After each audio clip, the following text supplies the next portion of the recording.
자기 자신을 스스로가 증거하면은 나는 이런 사람이야 라고 스스로 증거하는 것처럼 좀 안타깝고 초라한 일이 없습니다.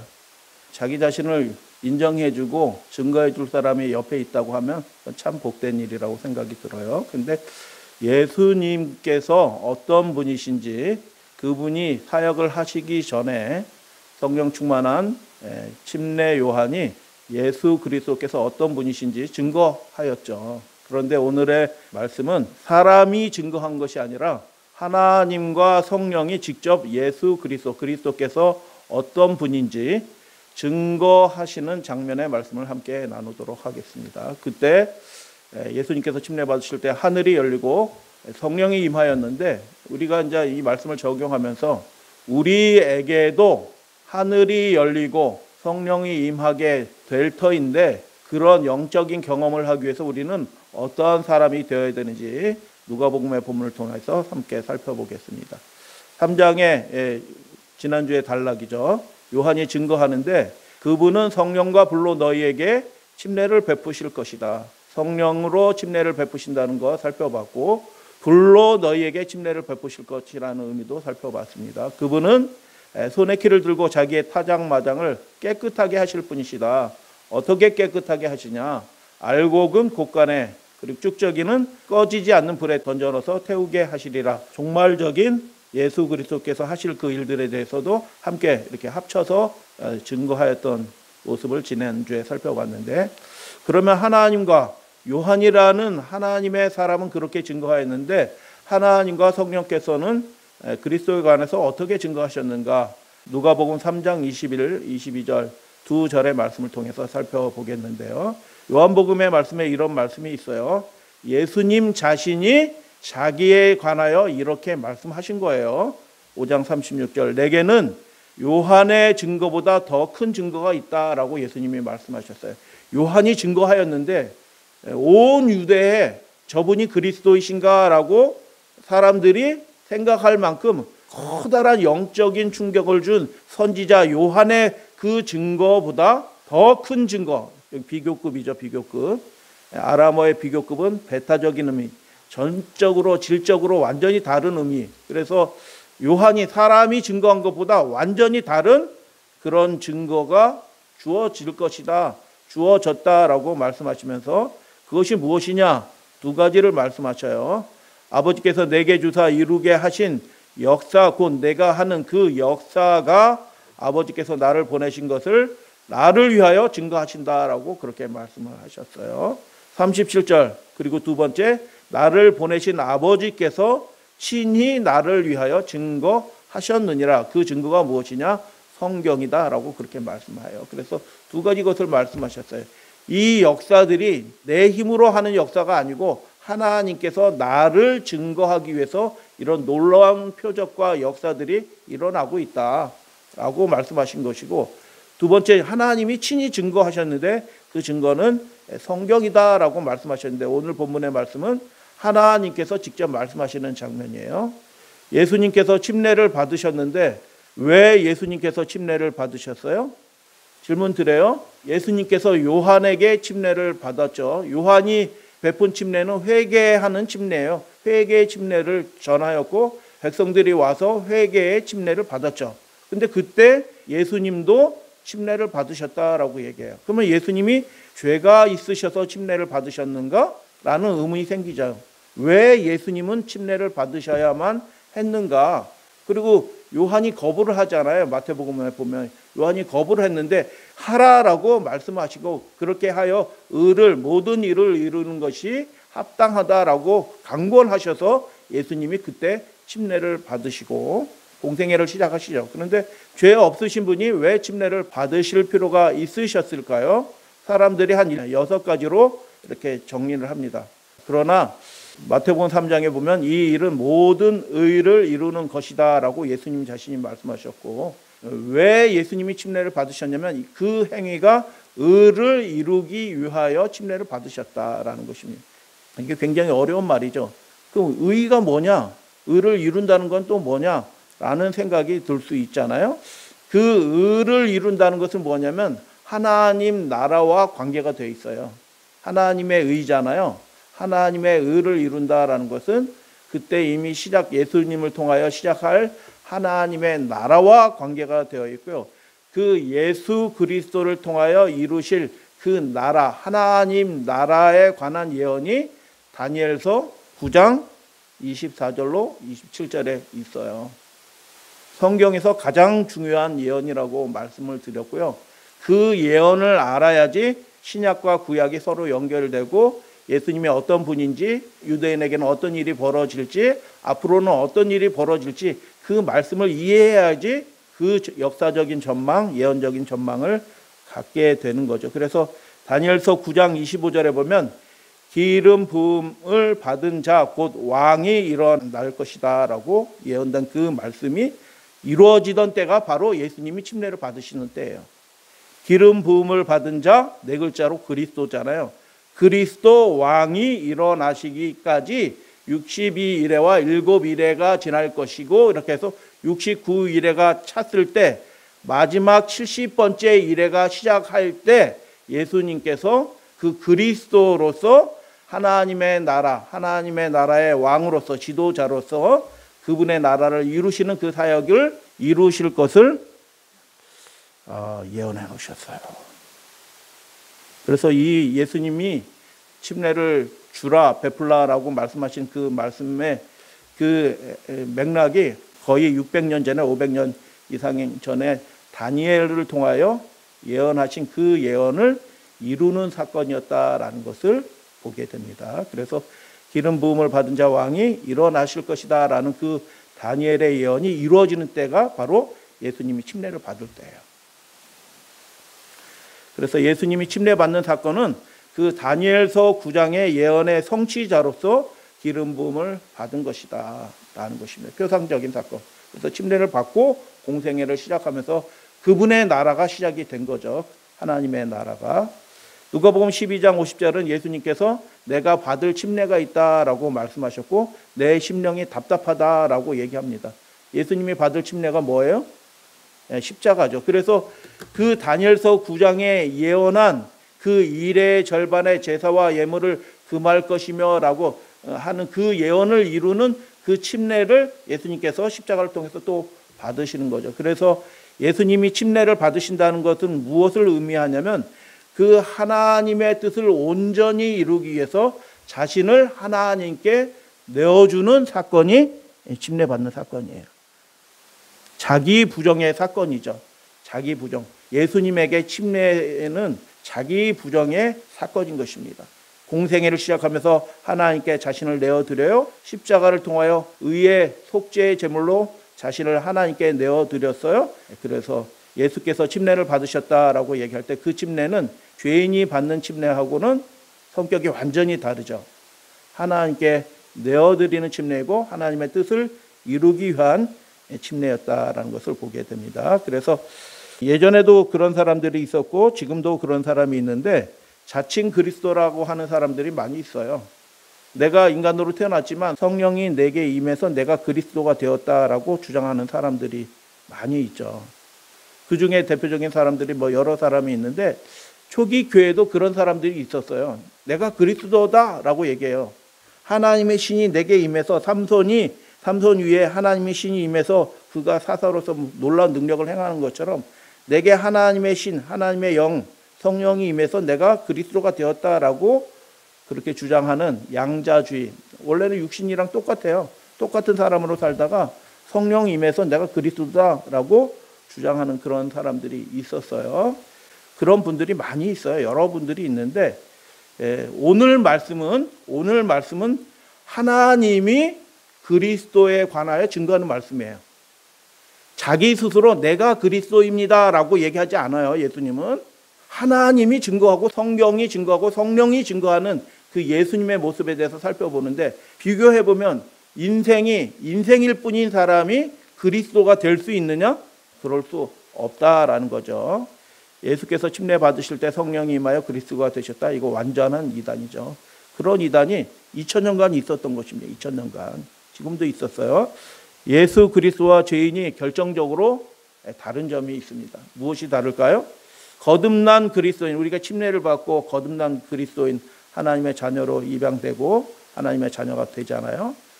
우리가 하나님의 자녀가 되었으면 우리가 이제 천사처럼 살아야 되는데 천사처럼 살아요? 때로는 죄인처럼 살아요? 욕심이 자기 욕심대로 살아가는 경우들이 많이 있어요. 성령에 완전히 사로잡히지 아니하면 우리의 오염된 타락한 더러운 본성이 수시로 드러납니다. 수시로.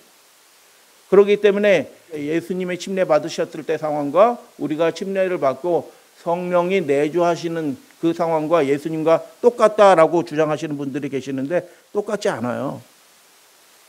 그래도 다른 겁니다. 예수님하고 우리는. 예수님은 속에 그 오염되고 타락한 더러운 본성이 예수님에게는 없어요. 그래서 죄를 나는 이런 것들을 죄라고 생각해 라고 생각하지만 하나님 보시기에는 그런 것들 이상의 더 많은 허물들이 우리에게 있어요. 근데 그거 안 보는 거죠. 그걸 못 보면서 자기가 보는 것들만 죄로 딱 정해놓고 행해야 되는데 하지 않는 것도 죄가 있다고요. 그런데 그런 여러 가지 죄들이 있는데 몇 가지만 죄로 정해놓고 나는 의롭게 됐다. 예수님 믿고 우리가 올바른 선택을 하면 우리가 예수님처럼 죄 없이 의로운 사람이 될 수 있다라고 주장하는 것은 거의 신성모독입니다. 양자주의 이단이나 거의 비슷한 신성모독이에요. 그래서 예수님은 인생과 다른 분이다. 침례 받으실 때 그 모습을 한번 봐라. 그분이 기도하실 때 먼저 기도하시는 장면을 살펴볼게요. 무엇을 위해서 기도했을까요? 자기 죄를 씻기 위해서 예수님은 기도하지 않으셨어요. 그러면 예수님께서는 무엇을 위해서 기도하셨을까? 기도하실 때 성령이 강림하셨어요. 여러분, 그 어떤 사람도 침례 받을 때 성령이 그 위에 강림한 사람 없어요. 실제로 성령이 형체로 나타나셨잖아요. 비둘기 형체로 나타나서 그 위에 임하셨어요. 그런 사람은 없어요. 유감스럽지만. 누가 침례 받을 때 하늘에서 진짜 그 소리가 우레소리 같은 소리가 울려나서 너는 내 사랑하는 아들이요 내 기뻐하는 자라라는 그 음성이 나던 그렇게 침례 받는 사람이 어디 있겠어요? 없어요. 왜 없냐? 그 사람이 하나님께 자신을 맡겼지만 그 사람이 예수님처럼 그렇게 완전한 수준으로 완전한 사람으로 하나님께 그 하나님의 의를 이룰 유일한 사람으로 하나님께 드려지는 사람은 없는 거예요. 우리는 그냥 은혜로 침례를 받는 거죠. 그러면 예수님은 무엇을 위해서 기도하셨을까? 먼저 그 배경을 살펴보기 위해서 누가복음에다 마리아에게 성령이 임하게 될 때 그리스도를 잉태하게 되고요.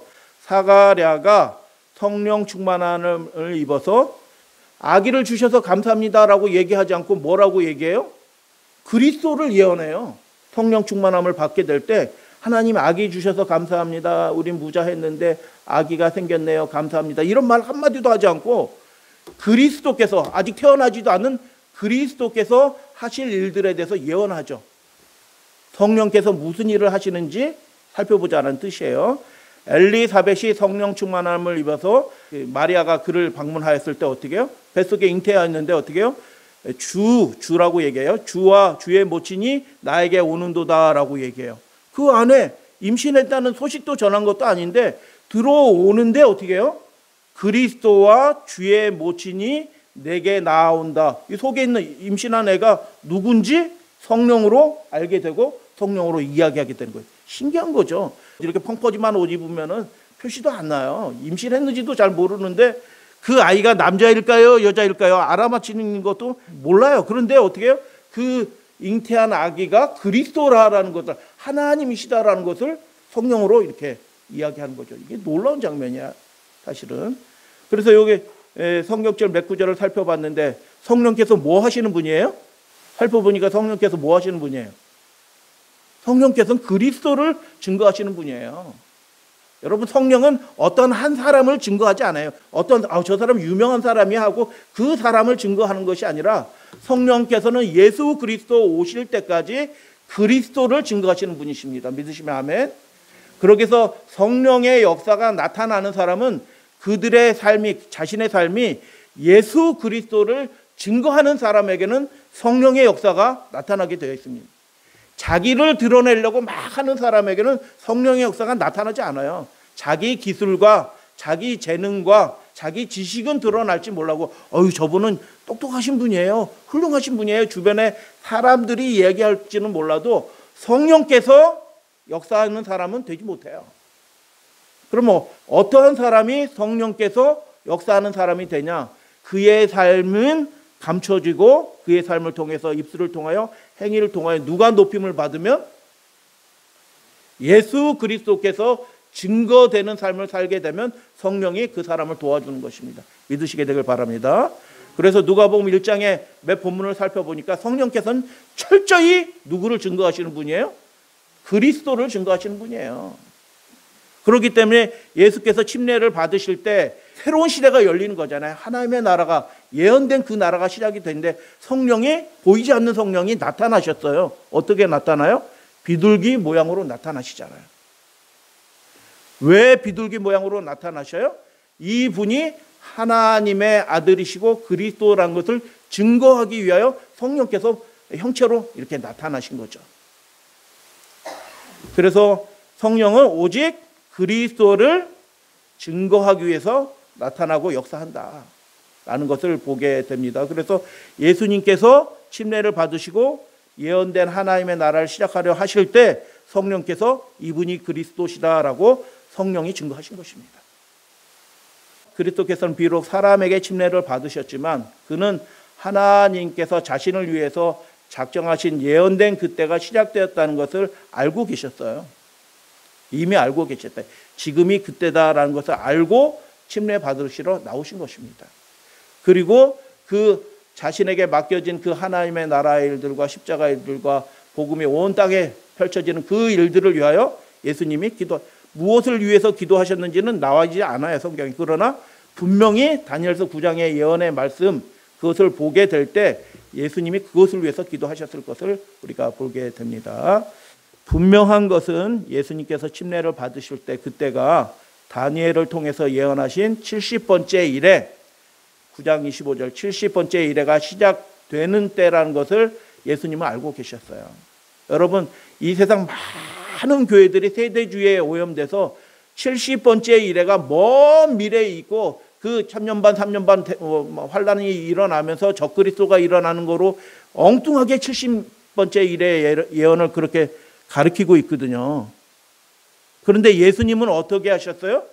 그 70번째 일회가 나를 통해서 이미 성취되고 있다라고 예수님은 그렇게 가르치신 거예요. 그리고 멸망에 가증한 것이 거룩한 것에 선 것을 보거든 피하라라고 하는 그 말씀, 다니엘의 말한 바를 읽는 자는 깨달을진저라고 하면서 그 70번째 일에 다니엘서 9장 27절에 그 예언이 성취될 것이다. 그때는 재앙의 날이다. 피해라 라고 예수님이 그 70번째 일에 관해서 그렇게 말씀하셨어요. 그래서 예수님이 기도하실 때 무엇을 위해서 기도하셨다고요? 그 하나님의 나라가 위대한 일들이 일어나는 격변의 시대예요. 새로운 시대가 시작이 되었기 때문에 그것을 위해서 기도하셨다. 그래서 육중 예언의 성취 이 6가지 내용들을 각각 잘 이해를 하시게 되길 바랍니다. 예수님의 기도 제목이었어요.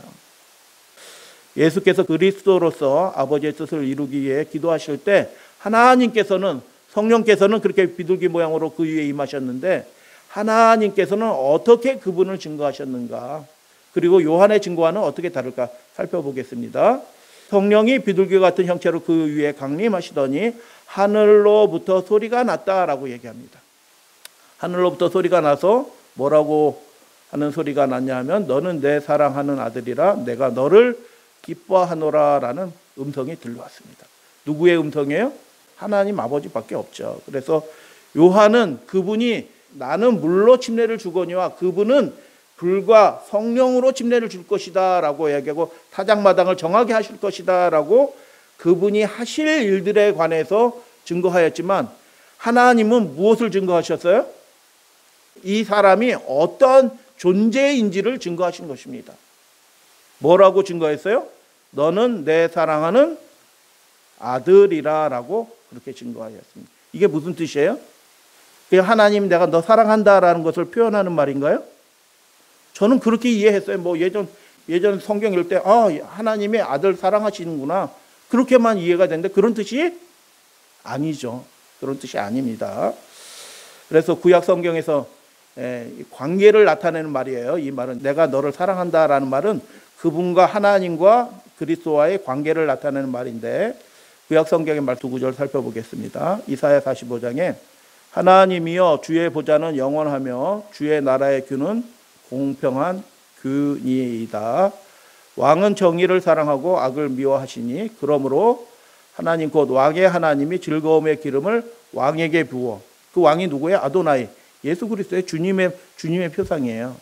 하나님이신 분이 즐거움의 기름을 그 그리스도에게 부어 메시아 나귀 되신 메시아 왕이신 예수 그리스도께서 부으셔서 그의 이름을 창대케 하실 것이다 라는 예언의 말씀이에요. 그래서 관계가 야훼 하나님이 있고 구분되게 그리스도이신 분이 계시다. 그리스도 왕이신 분이 계시다라는 말씀을 이사야 45장에서 보게 돼요. 시편 110편 여호와께서 내 주께 말씀하시기를 내가 내 원수들로 내 발판이 되기 하기까지 너는 내 오른쪽에 앉아있으라 하셨도다라고 그렇게 말씀하셨어요.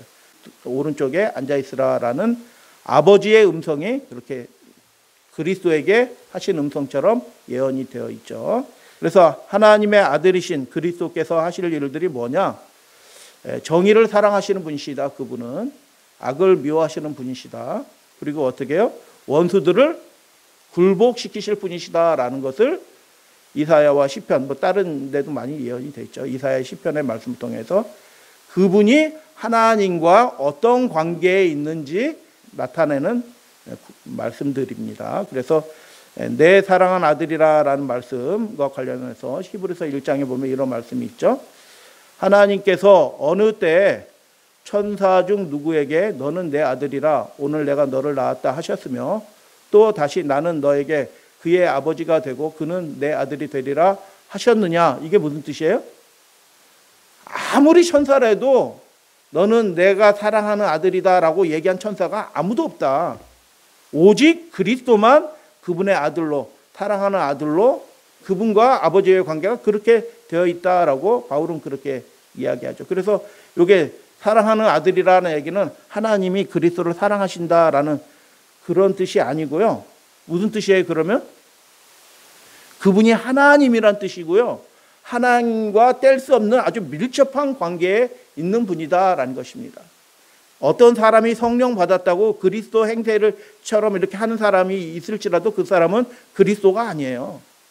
이분은 본성이 하나님이신 분이다라는 그런 뜻이 내 사랑하는 아들이요 라는 그런 뜻이에요. 그래서 내 사랑하는 아들이라는 말은 구약 성경 70인역 헬라어로 번역한 성경이죠. 70인역 성경에서 하나라는 말이 두 가지 말이 있다고 여러분 아시죠? 하나라는 말이 있고 둘인데 하나라는 말도 있고 뭐 그렇잖아요.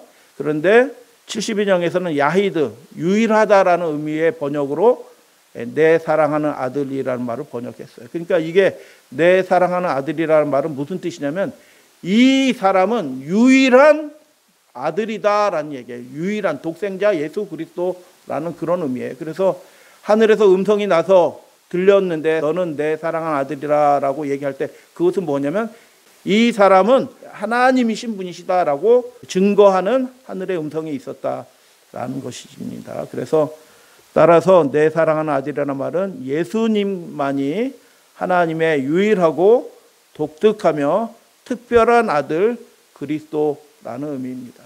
그래서 우리가 침례를 받고 성령으로 성화되고 아무리 그렇게 해도 예수님과 동일한 분은 아무도 없어요.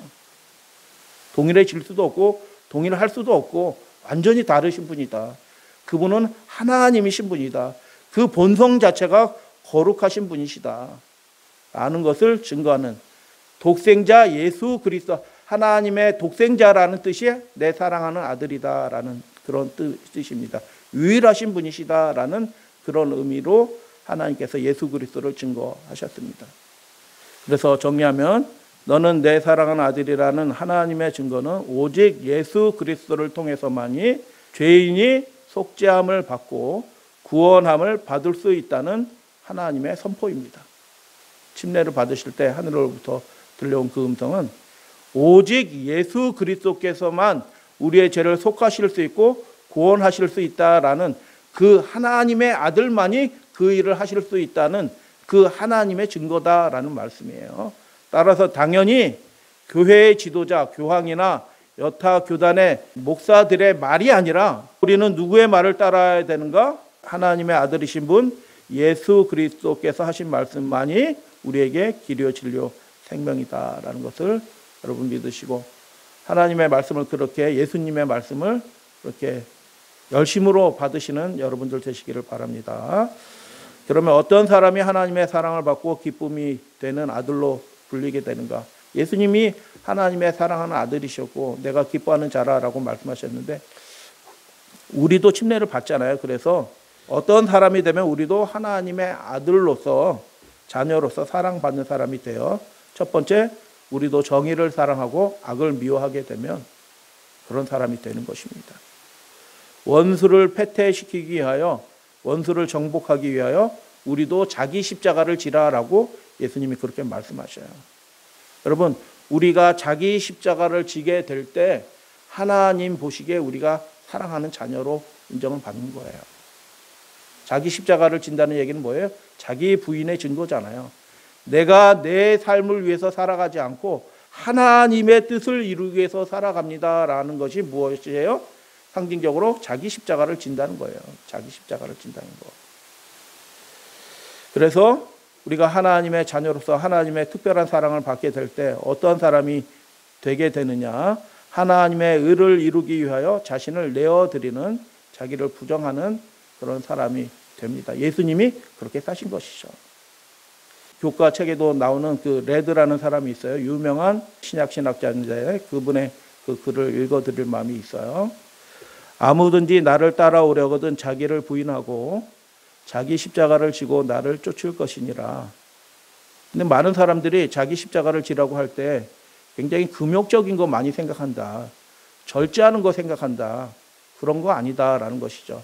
이것은 금욕, 즉 얼마간의 삶의 향락과 즐거움을 부정하는 것을 의미한다. 즐겁게 사시기 바랍니다. 즐겁게 사는 것과 자기 십자가를 지는 것이 상반되는 게 아니에요. 즐겁게 사셔야 돼요. 금욕은 이기적인 목적을 가질 수 있다. 뭐 하지 않는 게 그게 하나님께 기쁨이 되는 일이 아닐 수도 있다는 것이에요. 이기적인 목적으로 금욕할 수 있다. 그러나 자기 부정은 예수님께서 지신 그 자기 부정의 십자가, 자기 십자가를 지라라고 하실 때 그 자기 부정은 정반대이다. 자기 부정은 하나님의 나라가 삶의 가장 중요한 관심거리가 되게 하기 위하여 자기의 의지를 포기하는 것을 의미한다.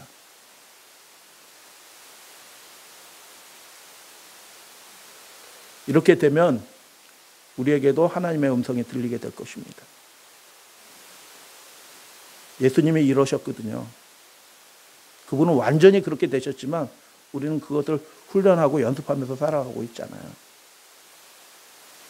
우리도 이렇게 되면 하나님의 나라가 우리 인생의 최고의 관심거리가 되고 최선의 목적이 되게 된다고 하면, 그것을 위해서 자기 명예와 의지를 다 포기하고 하나님께 내어드린다고 하면 우리에게도 하나님의 음성이 들리기 시작할 것입니다. 성령의 역사가 나타나게 될 것입니다. 자기 십자가를 지는 것은 어떤 짐을 지는 것을 뜻하지 않는다.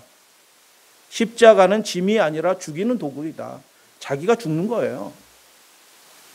자기가 죽어야지 사는 길인데 그 단순하지만 역설적인 그 삶을 사람들이 경험하지 못하는 거예요. 많은 경우들. 죽이는 도구이다. 십자가를 짊어지는 것은 자신과 개인적인 야망 그리고 자기중심적인 뜻의 죽음을 의미한다. 이분이 성령 받고 써놓은 것 같아요. 자기중심적인 그 의지의 죽음을 의미한다. 아무리 이타적이고 고매한 자기 성격, 겉으로는 굉장히 이타적으로 살고 고상한 삶을 살지라도 그 삶이 하나님께 자기 의지가 완전히 굴복되지 않으면 그거는 그냥 세련된 죄인입니다. 세련된 죄인.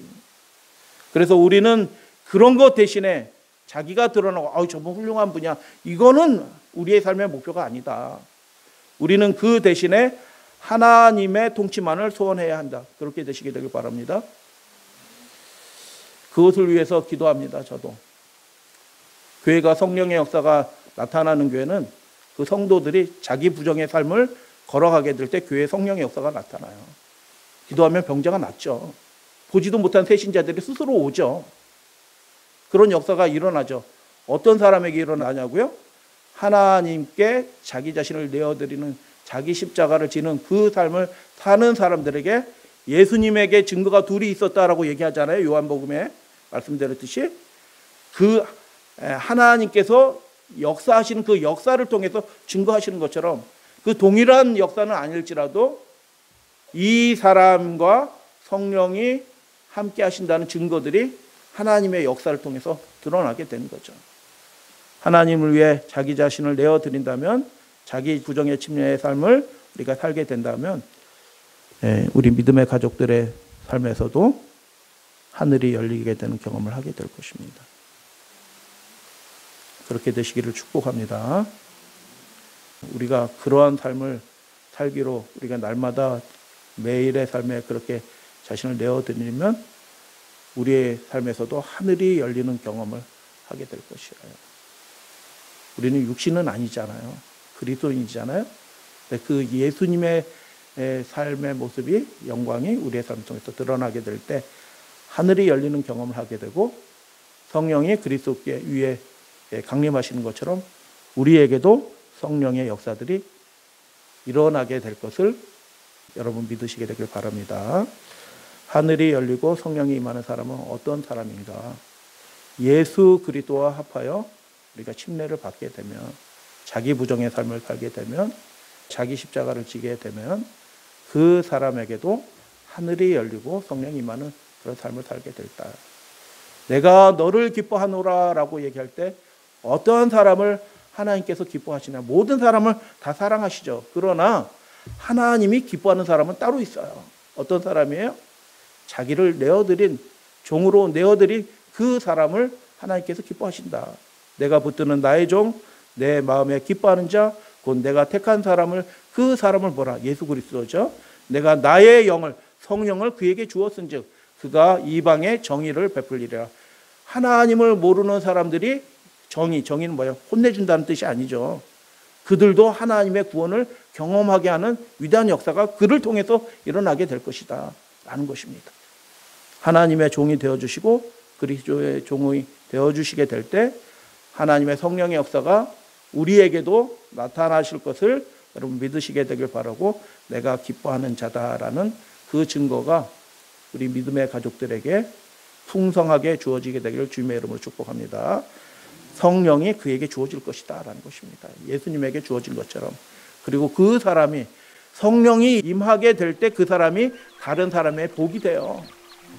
여러분, 우리에게 성령이 임하게 될 때 우리의 삶이 다른 사람의 비로소 복이 된다고요. 비로소. 이방에 하나님을 모르는 사람에게 구원을, 하나님의 의가 드러나는 그런 복된 복음의 통로가 될 것이다. 이사야 52장에도 그런 말씀이 있어요. 보라, 내 종이 형통하리니 받들어 높이 들려 지극히 존귀하게 되리라. 결과적으로 이렇게 되시는 거죠. 14절. 전에는, 그러나 그 전의 모습이 하나님의 아들이신 내 사랑하는 아들이라 라고 했던 그 그리스도의 모습이 어떤 모습이었냐? 하나님께 자신을 다 내어드렸기 때문에 그 모양이 어떻게 해요? 타인보다 상하였고 그 모습이 사람들보다 상하였다. 십자가의 모습이죠. 하나님의 뜻을 이루기 위해서 자신을 내어드리고 그분 자신이 불의 침례를 받은 것입니다. 고난의 침례를 받은 거예요. 탄산조각이 부서지고 깨어질지라도 하나님만 높임을 받고 하나님의 나라가 온전히 이루어지게 되길 바라서 자신을 내어드려서 그렇게 상한 모습으로 나타난 예수 그리스도의 모습을 예언한 말씀이죠. 많은 사람이 그에 대하여 뭐했다? 놀랐다라는 것. 저분이 그리스도이신가? 라는 생각을 하게 되었다. 그러나 그분의 상함이 이사야 52장 이 말씀에 증거하는 바가 뭐예요? 그러나 그가 많은 사람의 죄를 담당하며 범죄자를 위하여 기도하였느니라. 예수님이 그렇게 하셨잖아요. 그래서 하나님이 너는 내 사랑하는 아들이여. 그 일을 하실 분은 예수님밖에 없어요. 어떤 죄인도 이렇게 할 수가 없는 것입니다. 예수님만이 그렇게 하실 수 있어요. 야히드, 오직 한 분, 독생자이신 그분만 우리를 위하여, 죄인을 위하여 이렇게 되실 수 있는 유일한 분이셨다. 그분이 많은 사람의 죄를, 모든 사람의 죄를 담당하셨다. 할렐루야, 아멘. 우리의 모든 죄가 영원히 도말되도록 그분이 우리의 죄를 책임지셨다. 할렐루야, 아멘. 범죄자를 위하여, 죄인들을 위하여 그분이 오히려 기도하셨다라고 예언된 그 일들을 이루시기 위하여 예수님이 침례를 받으신 것입니다. 자신을 내어드리기 위해서 예수님이 침례를 받으신 거예요. 그래서 우리도 그런 마음으로 하루의 생애를 예수님과 합하여 침례 받은 자로서 살아가게 될 때 어떻게 해요? 하나님의 뜻을 담당하는 사람이 되고 하나님의 뜻을 이루기 위해서 기도하는 사람이 될 것입니다. 그럴 때 우리도 하나님께서 기뻐하시는 자로 하나님의 특별한 성령의 증거를 받으시고 하나님과 동행하는 신령한 기쁨을 누리게 되실 것입니다. 그렇게 되시기를 주님의 이름으로 축복합니다.